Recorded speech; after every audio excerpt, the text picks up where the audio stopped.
Est-ce que vous avez eu une grand-mère qui vous racontait des histoires quand vous étiez petit? Eh bien moi oui, et c'est un des grands bonheurs de ma vie.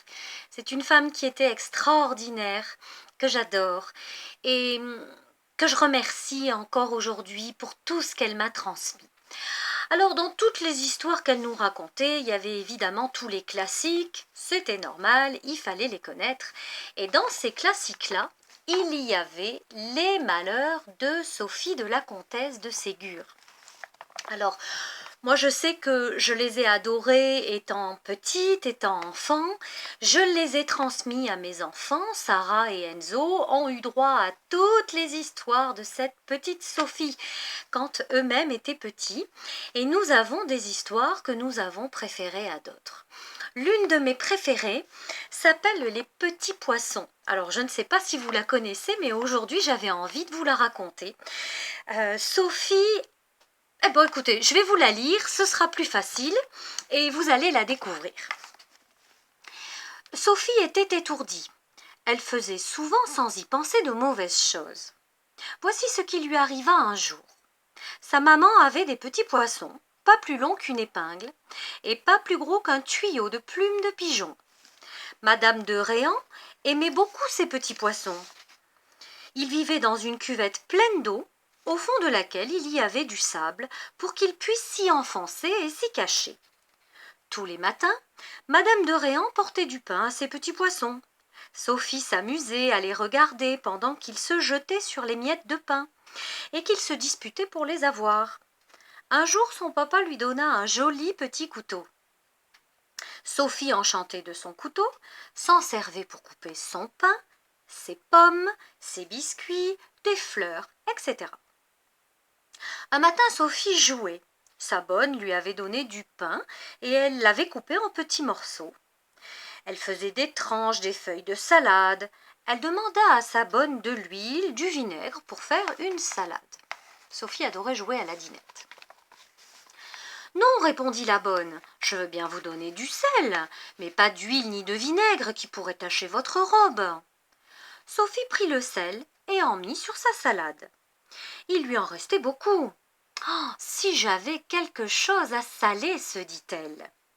Mais je ne peux pas saler du pain. Il me faudrait de la viande ou du poisson. Ah, la bonne idée! Je vais saler les petits poissons de maman. J'en couperai quelques-uns en tranches avec mon couteau. Je salerai les autres tout entiers. Oh, que ce sera amusant! Quel joli plat ça fera! Et voilà Sophie qui ne réfléchit pas que sa maman n'aurait plus de jolis petits poissons qu'elle aime tant, et ces pauvres petits poissons souffriront beaucoup d'être salés vivants et coupés en tranches. Sophie court dans le salon où étaient les petits poissons. Elle s'approche de la cuvette, les pêche tous, les met dans une assiette de sa dinette et retourne à sa petite table. Elle prend quelques-uns de ces pauvres petits poissons et les étend sur un plat. Mais les poissons, qui ne se sentaient pas à l'aise hors de l'eau, remuaient et sautaient tant qu'ils pouvaient. Pour les faire tenir tranquilles, Sophie leur verse du sel sur le dos, sur la tête et puis sur la queue. En effet, ils restèrent immobiles. Les pauvres petits étaient morts. Quand son assiette fut pleine, elle en prit d'autres, et elle se mit à les couper en tranches. Au premier coup de couteau, les malheureux petits poissons se tordaient dans tous les sens, désespérés. Et ils devenaient bientôt immobiles, parce qu'ils mouraient. Après le second petit poisson, Sophie s'aperçut qu'elle les tuait, en les coupant en morceaux. Elle regarda avec inquiétude les poissons salés. Ne les voyant pas remuer, elle les examina attentivement et vit qu'ils étaient tous morts. Sophie devint rouge comme une cerise. Que va dire maman, se dit-elle. Que vais-je devenir, moi, pauvre malheureuse? Comment faire pour cacher ça? Elle réfléchit un moment. Son visage s'éclaircit. Elle avait trouvé un moyen excellent pour que sa maman ne s'aperçût de rien.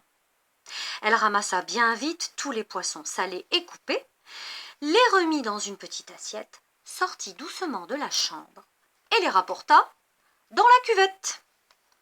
Maman croira, dit-elle, qu'ils se sont battus entre eux et qu'ils se sont tous entre-déchirés et tués. Je vais essuyer mes assiettes, mon couteau, ôter mon sel. Ma bonne n'a heureusement rien remarqué. Sophie rentra sans bruit dans sa chambre et se remit à sa petite table et continua à jouer à la dinette. Au bout de quelque temps, elle se leva, prit un livre et se mit à regarder des images. Mais elle était inquiète. Elle ne faisait pas attention aux images. Elle croyait toujours entendre arriver sa maman. Tout à coup, Sophie tressaille, rougit, entend la voix de madame de Réan qui appelait ses domestiques. Elle l'entend parler haut, comme si elle grondait.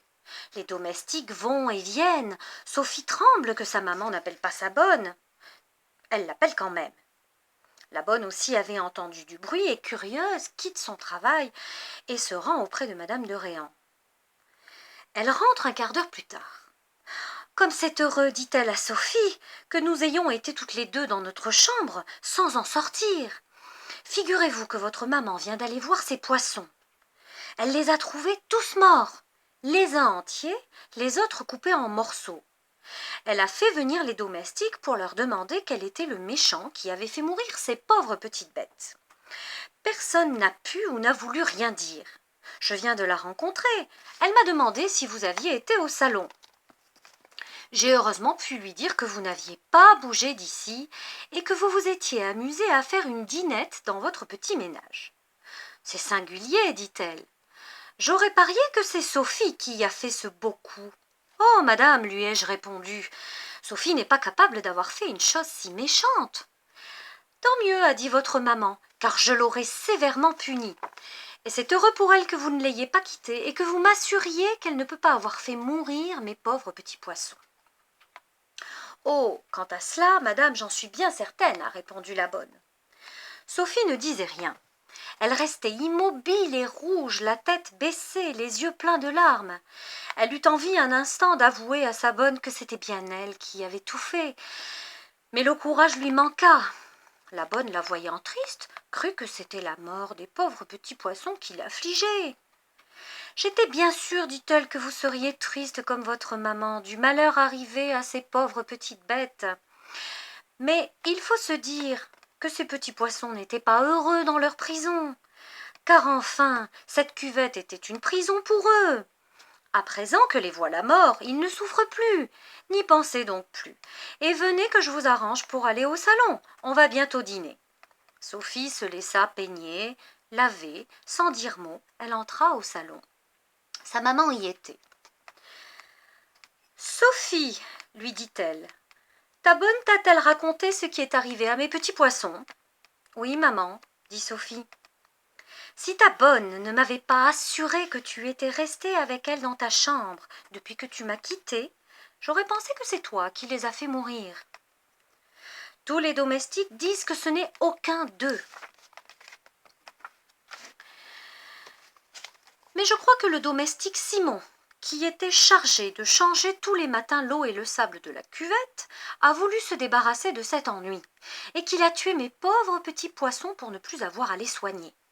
Aussi je le renverrai dès demain. » Sophie, effrayée, dit « Oh, maman, ce pauvre homme, que deviendra-t-il avec sa femme et ses enfants ?»« Tant pis pour lui, dit madame de Réan. Il ne devait pas tuer mes petits poissons, qui ne lui avaient fait aucun mal, et qu'il a fait souffrir en les coupant en morceaux. »« Ce n'est pas lui, maman, dit Sophie. Je vous assure que ce n'est pas lui. »« Mais comment sais-tu que ce n'est pas lui, demande madame de Réan. Moi, je crois que c'est lui, et que dès demain, je le ferai partir. » Sophie pleurant et se joignant les mains. « Oh non, maman, ne le faites pas. C'est moi qui ai pris les petits poissons et qui les ai tués. » Madame de Réan avec surprise. « Toi? Quelle folie! Toi qui aimais ces petits poissons, tu ne les aurais pas fait souffrir et mourir. Je vois bien que tu dis cela pour excuser Simon. »« Non, maman, je vous assure que c'est moi. Oui, c'est moi. Je ne voulais pas les tuer. Je voulais seulement les saler. Je croyais que le sel ne leur ferait pas de mal. Je ne croyais pas non plus que de les couper leur ferait du mal, parce qu'ils ne criaient pas. Mais quand je les ai vus morts, je les ai ramenés dans leur cuvette. sans que ma bonne, qui travaillait, ne m'ait vue, ni sortir, ni rentrer. Madame de Réan resta quelques instants si étonnée de la vue de Sophie qu'elle ne répondit pas. Sophie leva timidement les yeux et vit ceux de sa mère fixés sur elle, mais sans colère ni sévérité. « Sophie, dit enfin madame de Réan, si j'avais appris par hasard, c'est-à-dire par la permission de Dieu qui punit toujours les méchants, ce que tu viens de me raconter, je t'aurais puni sans pitié et avec sévérité. Mais le bon sentiment qui t'a fait avouer ta faute, pour ainsi excuser Simon, te vaudra le pardon.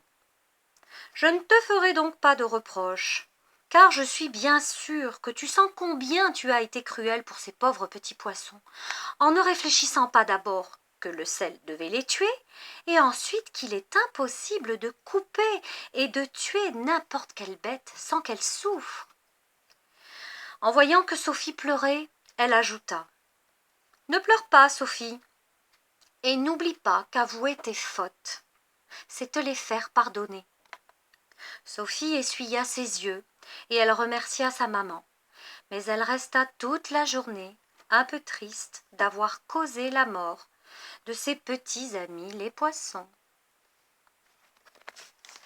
Alors voilà l'un des contes de la comtesse de Ségur. Ça vous plaît ? Moi j'ai adoré. J'ai adoré quand j'étais petite. Mes enfants ont adoré, mais j'adore encore parce que c'est mignon et puis c'est toujours empreint de morale.